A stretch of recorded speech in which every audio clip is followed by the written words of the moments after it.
problème, c'est que nous donnons plus d'importance aujourd'hui à l'apparence de l'adoration qu'à l'adoration en soi. Le cœur de la prière, c'est le khushu', c'est la concentration. Alors que nous, souvent, nous donnons plus d'importance à la manière de prier, mais le plus important dans la salat, c'est la concentration. Car c'est dans ta prière, tu peux suivre la sunna du prophète en apparence, mais contredire la sunna du prophète dans ton intérieur.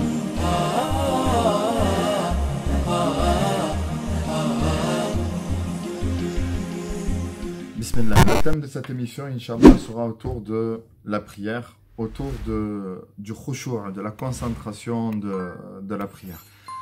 J'ai reçu donc beaucoup de questions sur la page Facebook Ismaël Marseille. Comment avoir la concentration durant la prière? Car nous avons commencé il y a quelques semaines de ça, les mérites de la prière, les mérites de la prière en commun, le mérite falmuhim, tout ce qui est lié à la prière. Mais en fait, la question qui revient souvent, c'est j'ai des difficultés à être concentré dans ma prière. Certains me disent, subhanallah, que en fait, dans leur prière, ils arrivent à se souvenir, à se rappeler de certains points qu'ils ont complètement oubliés. C'était des points qu'ils avaient complètement zappés, oubliés de leur vie, et ils arrivent à s'en souvenir pendant la prière. Donc des souvenirs qu'ils avaient vraiment perdus. La salat et l'ikhwa, c'est le pilier donc le plus important de l'islam après la shahada, après l'attestation de foi. Et Allah subhanahu wa ta'ala nous dit dans le Coran, قَدْ أَفْلَحَ الْمُؤْمِنُونَ الَّذِينَ هُمْ فِي صَلَاتِهِمْ خَاشِعُونَ. Bienheureux sont les croyants, من هم المؤمنون الذين هم في صلاتهم خاشعون, ceux qui sont concentrés et pleins d'humilité durant leur prière. الذين هم في صلاتهم خاشعون. Donc Allah subhanahu wa ta'ala ici علق الفلاح على الخشوع في الصلاة. Allah subhanahu wa ta'ala a lié al-falah, la réussite dans ce bas monde et dans l'au-delà, par quoi?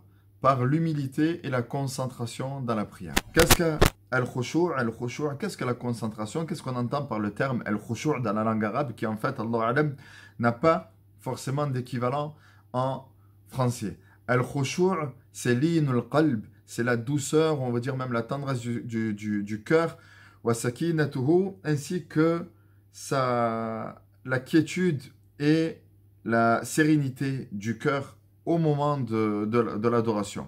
Et lorsque le cœur est vraiment concentré et serein, et vraiment donc lié à l'adoration d'Allah subhanahu wa ta'ala, tabi'ahu al-jawarih, les autres membres du corps vont suivre ici le cœur. Donc c'est-à-dire que les autres membres du corps vont se soumettre à l'adoration d'Allah subhanahu wa ta'ala avec quiétude, avec sérénité et avec concentration. Et d'ailleurs, le prophète Isa dit Ala wa inna fil jasadi mudra, idha saluhat saluha al jasadu kulluh, wa idha fasadat fasada al jasadu kulluh, ala wa hiya al qalb. N'est-ce pas que dans le corps, il y a un morceau de chair? Si ce morceau, ce membre est bon, tous les autres membres du corps seront bons. Mais si ce membre est mauvais, les autres membres du corps seront mauvais. N'est-ce pas que ce morceau de chair est le cœur? Allah subhanahu wa ta'ala, dans la prière, bien sûr qu'il t'a ordonné de te prosterner, bien sûr qu'il t'a ordonné de t'incliner, qu'il t'a ordonné de réciter le Fatiha, qu'il t'a de réciter certaines invocations dans le ruku', dans le sujoud. Mais le plus important, ce n'est pas ça. Et le problème, c'est que nous donnons plus d'importance aujourd'hui à l'apparence de l'adoration qu'à l'adoration en soi. Car ruh salat, c'est khushu', le cœur de la prière, c'est le khushu', c'est la concentration. Alors que nous, souvent, nous donnons plus d'importance à la manière de prier, comment je dois mettre les doigts, comment je dois poser mes mains, comment je dois bouger le tashahhud, oui ou non. C'est bien sûr que ça a son importance. On ne dit pas le contraire, sinon le prophète ne nous aurait pas donné ces détails-là. Mais le plus important dans la salat, c'est la concentration. Car c'est dans ta prière.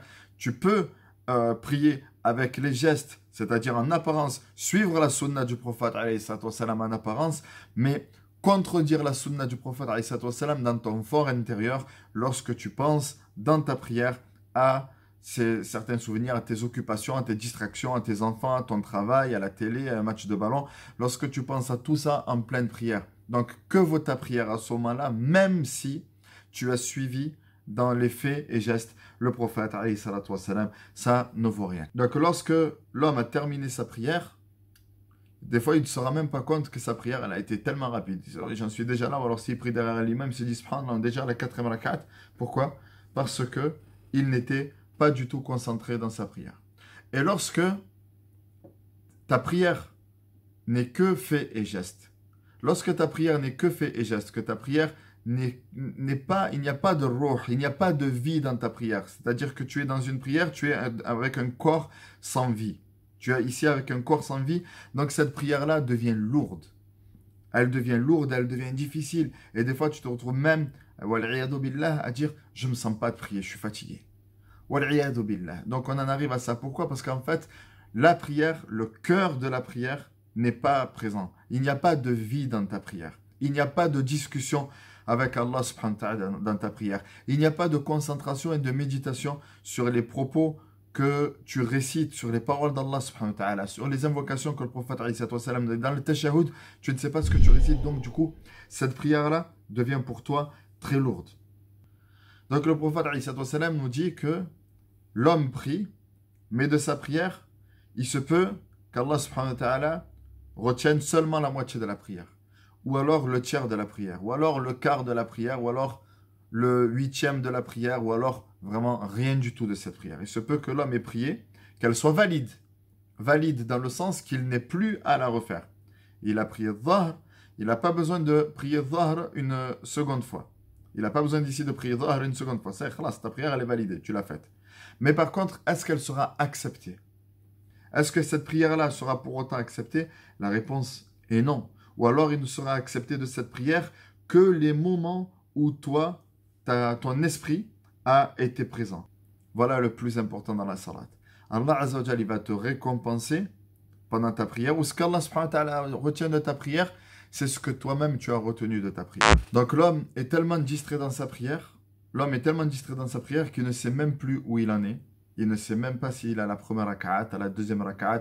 Il ne sait même pas s'il a son premier sujoud, à son deuxième sujoud. Tout ça à cause de quoi? Parce qu'en fait, c'est le manque ici de khushu', le manque de concentration, d'humilité et de présence d'esprit dans la salat. C'est pour ça qu'Allah subhanahu wa ta'ala nous dit « Wasta'inu bis-sabri was-salah wa innaha lakabiratun illa 'ala al-khashi'in » Donc cette prière-là, elle peut être lourde, oui, sauf pour qui? Illa 'ala al-khashi'in.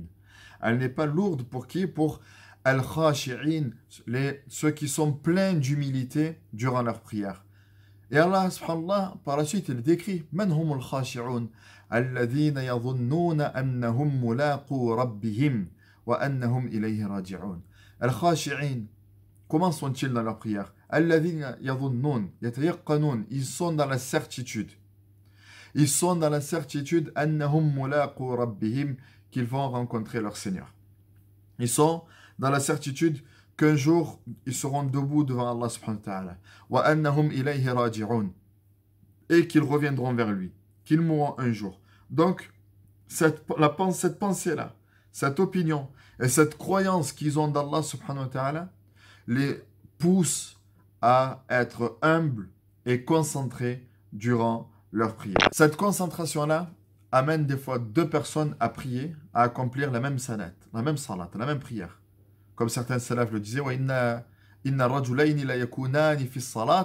deux personnes sont dans la prière,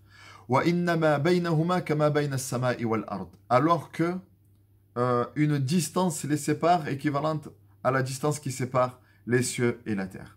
C'est-à-dire qu'il y a deux personnes dans la salat, mais la concentration n'est pas du tout la même. Il y a une personne qui est connectée à Allah subhanahu wa ta'ala. Son cœur est connecté à Allah subhanahu wa ta'ala. Lui, il ne pense qu'à Allah subhanahu wa ta'ala.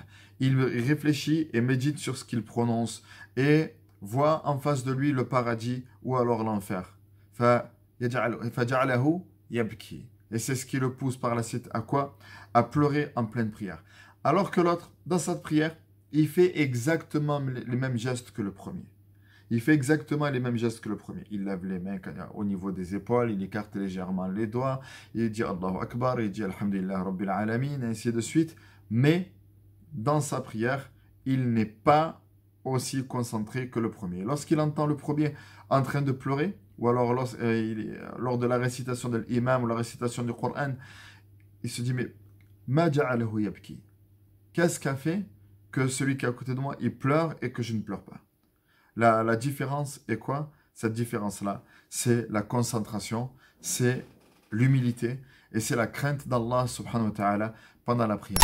Ibad Allah, nous allons voir ensemble, Inch'Allah, après, dans la deuxième partie de l'émission, nous allons voir ensemble les moyens qui nous permettent d'acquérir une concentration pendant la salat.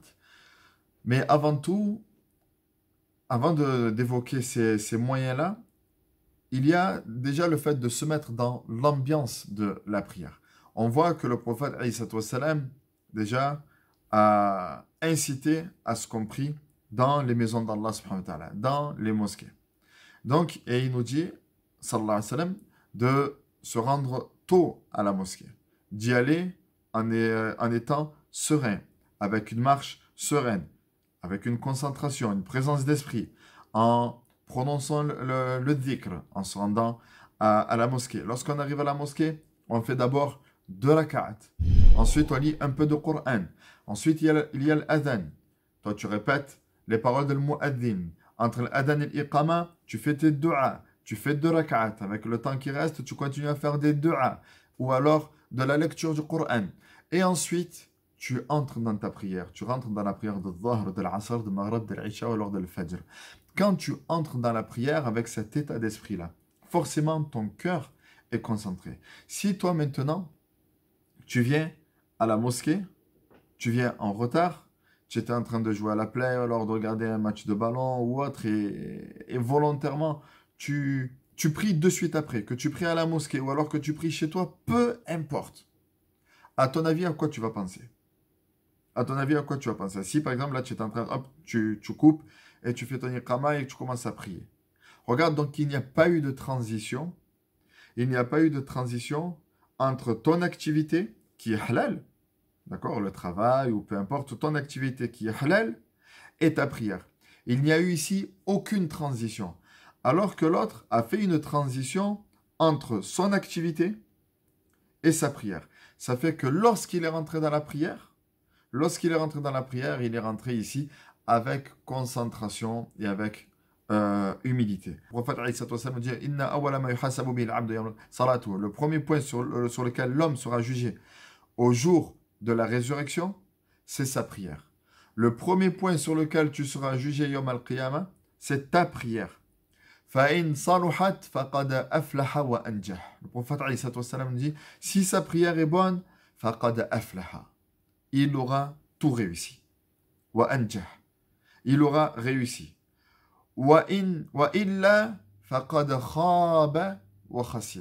Mais si sa prière est mauvaise, si sa prière n'est pas bonne, et là, vous vous rendez compte qu'on n'est pas en train de parler de prier à l'heure ou autre, c'est-à-dire qu'en plus de ces obligations-là, on parle de la concentration pendant la prière.